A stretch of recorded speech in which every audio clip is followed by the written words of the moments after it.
ජයගමු ශ්‍රී ලංකා මගෙන් පටන් ගමු.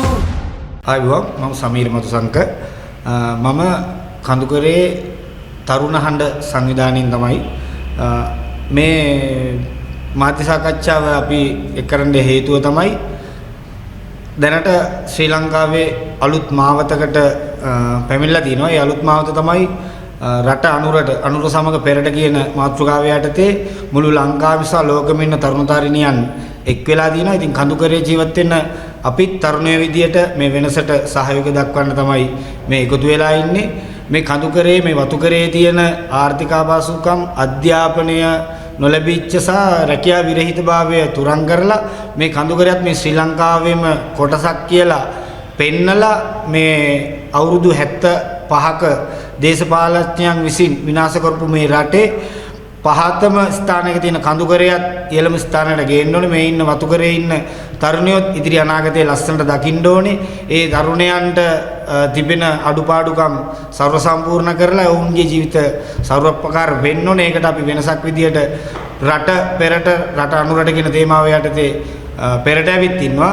ඒ පිළිබඳව අපි සාකච්ඡා මාර්ග ගොඩක් තියෙනවා. මේ 21 තියෙනවා ජීවිතය අපිට ගන්න තියෙන හොඳම තීරණේ හරිම තීරණේ අවුරුදු 74ක් වරදපු තීරණේ නිවැරදි කරන්න අනුර කුමාර සහෝදරයාට මාලිමාව යටතේ කියලා ඡන්දය දෙන්න. ඒකෙන් අපේ ජීවිත වෙනස් වෙයි කියලා අපි වගකීමක් ගන්නවා, වගකීමක් තියෙනවා. ඒ වගේම 15 වෙනිදා තලව කැලේට එනවා මේ වතුකරේට මේ කඳුකරේට අපේ ජාතික ජනබලගය විසින් තියෙන ප්‍රතිපත්ති මාලාව ඉදිරිපත් කරන්න.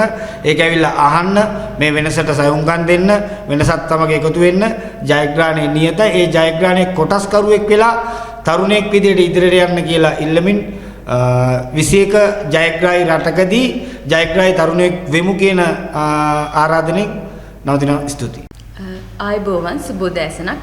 මම නිරෝෂණී. මම පෞද්ගලික ආයතනයක ලිපිකාරණයක් වශයෙන් තමයි සේවය කරන්නේ. මමත් කඳුකරේ තරුණයක් හැටියට මලේගම තරුණ හඬට එකතු වුණේ අනුර කුමාර සහෝදරයා 21 වෙනිදා ඡන්දය භාවිතා කරන්න එතුමා වෙනුවෙන් කඳුකරේ ඉන්න කාන්තාවෝ එක රාමුවක තමයි කොටු වෙලා ඉන්නේ. ඒ රාමුවේ කොටු වෙලා ඉන්න කඳුකර කාන්තාවන් ඒ රාමුවෙන් එපිට ගන්න තමයි අපිට අවශ්‍ය වෙලා තියෙන්නේ. ඒ රාමුවෙන් එපිට ගන්න කඳුකරේ තරුණ කාන්තාවන් හැටියට ඔයාලට ආරාධනා කරනවා අපි සමග එකතු වෙන්න කියලා. ඒ වගේම 15 වෙනිදා අනුර කුමාර සහෝදරයා තලවකැලේ මහජන ක්‍රීඩාංගණයට එනවා. අපි සමග ඔබත් එන්න කියලා මම ආරාධනා කරනවා. நான் யார் என்ன விஷயம் அப்படிங்கிறத பேச முன்னாடி இந்த மலையகத்தில் என்னுடைய பங்களிப்பை என்னென்ன சொல்லணும். சாதாரண குடும்பத்தில் பிறந்து லைன் காமரைகளில் வளர்ந்து அங்கேருந்து தனி வீடுகளுக்கு என்னுடைய அப்பா மற்றும் அபிவிருத்தி நிமித்தம் வீடு மாற்றத்துக்கு உள்ளாகி அதுக்கு பிறகு படித்து வெளிவரக்கூடிய சமூகத்தில் நானும் வருவேன். டிகிரி எடுத்த கையோட வேலைக்கு போகிறோம், எல்லா வேலையும் செய்துக்கிட்டு இருக்கோம். ஸோ இந்த மலையகத்தை விட்டு வெளியில் போகும்போது தான் இந்த சமூகத்தில் நாங்கள் எங்களுக்கு கிடைச்சது என்னென்ன, நமக்கு படித்த விஷயங்கள் என்னென்ன, இந்த மாதிரி விஷயங்கள் எல்லாமே தெரிய வருது. இப்போது அரசியல் ரீதியான ஒரு மறுமலர்ச்சி தேவைப்படுது, அரசியல் ரீதியான மாற்றம் ஒன்று தேவைப்படுது அப்படிங்கிற ஒரு கட்டம் எனக்கு எப்போ தேவைப்படுதுன்னு கேட்டால் யூனிவர்சிட்டியில் இருக்கும்போது ஒரு ரிசர்ச் ஒன்று செய்கிறேன். அது கூட்டு ஒப்பந்தம் தொடர்பான ஒரு ரிசர்ச். அந்த சந்தர்ப்பத்தில் கிட்டத்தட்ட நூர்லியா டிஸ்ட்ரிக்ட் முழுக்க அநேகமாக எல்லா பிரதேசங்களுக்கும் போய் வரக்கூடிய ஒரு சந்தர்ப்பம் கிடைச்சி எல்லாருக்கூடையும் பழகுனேன். எல்லாமே ஒரு அன்போடு ரொம்பவும் சிரித்த முகத்தோடு என்னை கூப்பிட்டு எனக்கு தேவையான விஷயங்கள் ரிசர்ச்சுக்கு தேவையான டேட்டா எல்லாமே தந்தாங்க. ஆனால் அந்த சிரிப்புக்கு பின்னாடி இருந்தக்கூடிய வழியை நான் ஒவ்வொரு நிமிஷமும் பார்த்துக்கிட்டு இருந்தேன். பசி, வேதனை வந்து இப்போ இந்த ஸ்ரீலங்காவுக்கு வந்து 200 வருஷம்னு சொல்கிறாங்க. மலையகத்தை சார்ந்த அனைவரும் இங்கே வந்து 200 வருஷம்னு சொல்கிறாங்க. இந்த 200 வருஷத்தில் ஆரம்பத்தில் ஓகே உங்களோட பாஷையில் சொல்லுவோமா இருந்தால் அடிமை சமூகமாக வந்தோம் ஓகே. ஆனால் இப்போ 200வது வருஷத்தில் டிகிரி ஹோல்டர்ஸ் இருக்கும், lawyers, engineers, doctors, software engineers, இப்படி பல்வேறு மாற்றத்துக்கு உட்பட்டு காணப்படுறோம். ஆரம்பத்தில் மலையகத்தில் தேயிலை தொழிற்சாலையில் வேலை செய்து இந்த நாட்டிற்கு பொருளாதார ரீதியாக பங்களிப்பு செய்து நாட்டின் முதுகெலும்பாக திகழ்ந்த இந்த சமூகம் இன்று வரைக்கும் காணப்படுறது வாழ்கிறது சாதாரண லைன் குடியிருப்பில் தான். இன்றைக்கு வரைக்கும் அரசியல் நிகழ்ந்துக்கிட்டு இருக்கு, சம்பள பிரச்சனை மட்டுமே வைத்துக்கொண்டு. அது மட்டும் தான் எங்களோட பிரச்சனையா? நிச்சயமாக இல்லை. கல்வி, கலாச்சாரம், சுகாதாரம், இது எல்லாத்துக்கும் மேலே ஒரு நிம்மதியான வாழ்க்கை, காலையில் வேலைக்கு போகிறாங்க, சம்பாதிக்கிறாங்க, நைட்டுக்கு வராங்க அப்படின்னா நிம்மதியாக தூங்குறது இல்லை. காலையில் மழை பெய்தோ என்னவாக இருந்தாலும் வேலைக்கு போகணுங்கிற நிமித்தம் தான் காணப்படுது. எத்தனையோ அரசியல் தலைவர்கள் வந்துட்டாங்க, எத்தனையோ அரசியல் ரீதியான மாற்றங்கள் ஏற்பட்டுருச்சு. இன்று வரை சமூக மாற்றம் ஏற்பட்டில்லை. இப்படியாப்பட்ட சந்தர்ப்பத்தில் இன்றைக்கி நாங்கள் யங்ஸ்டர்ஸ் கொஞ்சம் பேர் மலையகத்தை சார்ந்து இளையோர் அனைவரும் ஒன்றிணைந்து காணப்படுறோம். நாடு அனுரவோடு எங்களுடைய வாக்கும் அனுரவுக்கே அப்படிங்கிற ஒரு துணிப்பொருளில் காரணம் எங்களுக்கு ஒரு மாற்றம் தேவைப்படுது. இதே சமுதாயத்தில் இந்த முழு ஸ்ரீலங்காவில் எடுத்து பார்ப்போமா இருந்தால் எங்களோட வயசில் இருக்கவங்களுக்கு இன்னொரு சமூகத்தில் இன்னொரு பிராந்தியத்தில் கிடைக்கக்கூடிய வளம் மற்றும் அபிவிருத்தி எல்லாத்துக்கும் சேர்ந்த ஒரு பங்களிப்பு எங்களுக்கு கிடைக்குதான்னு கேட்டால் கேள்விக்குறித்தான். இதன் காரணம் யாராக இருக்குன்னு கேட்டால் எல்லாருமே குறை சொல்லிக்கிட்டு போகலாம். பிழையான ஆட்களுக்கு ஓட் போட்ட எங்கள் அப்பா அம்மா உட்பட, ஆட்சி செய்யக்கூடிய தலைவர்கள் உட்பட அனைவரையும் பிழை சொல்லலாம். இப்போ யாரையும் ஏசுறதுக்கோ சண்டை போடுறதுக்கோ விமர்சனம் செய்வதற்கான நேரம் இல்லை. ஏன்னா ஆல்ரெடி நாங்கள் ரொம்ப லேட். இந்த சந்தர்ப்பத்தில் மாற்றத்தை நோக்கிய ஒரு பயணமாக இருக்கணும், மறுமலர்ச்சி நோக்கிய ஒரு பயணமாக இருக்கணுமா இருந்தால் மலையகத்தை சார்ந்த அனைவரும், இப்போ முக்கியமாக இளையோர் அனைவரும்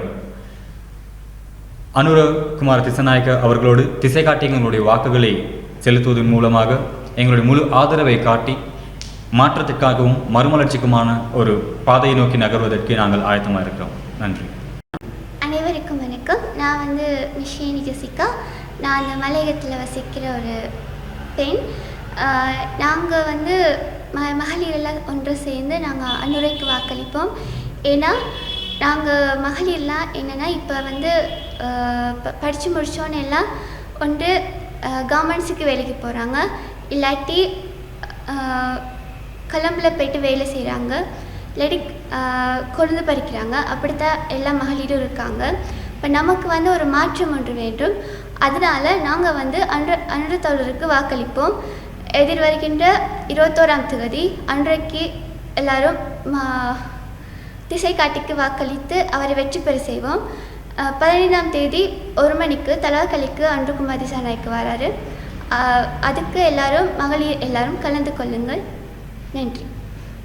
இன்றைக்கி மலையகம் எதிர்நோக்கிற பல்வேறு விதமான பிரச்சனைகளை நாங்கள் இன்றைக்கும் பார்த்துக்கிட்டு இருக்கோம். அதாவது சமூகம் சார்ந்து பல்வேறு விதமான பிரச்சனைகளை இன்றைக்கு மலையக சமூகம் சரி, இளைஞர்களும் சரி இங்கே முகம் கொடுத்துக்கிட்டு இருக்காங்க. ஆகவே இதற்கான தீர்வை நம்ம கொண்டு வரணும். ஏன்னா இதே மாதிரி 76 வருடமாக 200 வருடங்கள் மலையகம் மலையக சமுதாயம் இந்த நாட்டுக்கு வந்திருந்தாலும் சுதந்திரக்கு பின் 76 வருடமாக இன்னும் அவர்களுக்கு நாங்கள் அடிமைப்பட்டு கொண்டு தான் இருக்கோம். ஆரம்பத்தில் ஒரு வெள்ளைக்காரனுக்கு அடிமைப்பட்டிருந்த சமூகம் இன்று நம்மவர்களுக்கு அடிமைப்பட்டிருக்கோம். அதாவது நமது அரசியல்வாதிகளுக்கு அடிமைப்பட்டு வாழ்ந்து கொண்டிருக்கோம். ஆகவே இந்த நிலைமையை மாற்றணும். மலையக இளைஞர்கள் இன்றைக்கு பல்வேறு விதமான பிரச்சனைகளை எதிர்நோக்குறாங்க. ஏன்னா அவங்களுக்கு வேலை வாய்ப்பிலிருந்து எல்லா விதமான பிரச்சனைகளும் எதிர்நோக்கிட்டு இருக்காங்க. குறிப்பாக சொல்லணுமா இருந்தால் கல்வி ரீதியாக இருக்கட்டும், மருத்துவ ரீதியாக இருக்கட்டும், ரொம்ப பின்தங்கிய நிலைமையில் நம்ம மலையக சமுதாயம் இன்னைக்கு இருக்குது. ஆகவே இந்த நிலைமையை இப்படியே கொண்டு போகிறதை விட்டுட்டு இதுக்கான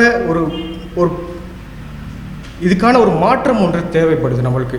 ஆகவே இந்த மாற்றத்துக்காக வேண்டி இன்னைக்கு இருக்கிற இளைஞர் சமுதாயம் அவ்வளோ பேரும் நாங்கள் என்ன முடிவெடுத்திருக்க மாதிரி தான் ஒரு சரியான ஒரு தலைமைக்கு பணியை இந்த நாட்டின் எல்லா விதமான மாற்றங்களையும் கொண்டு வர முடியும் அப்படின்ற ஒரு நம்பிக்கையோட தேசிய மக்கள் சக்திக்கு நாங்கள் ஆதரவு வழங்குகிறோம். அது மட்டும் இல்லாமல் தோழர் அனுரகுமார திசாநாயக்க அவர்களை தேர்ந்தெடுக்கும் போது இது அவ்வளோத்துக்குமான மாற்றம் கண்டிப்பாக கிடைக்கும் அப்படின்றத உறுதியாக நாங்கள் நம்புகிறோம்.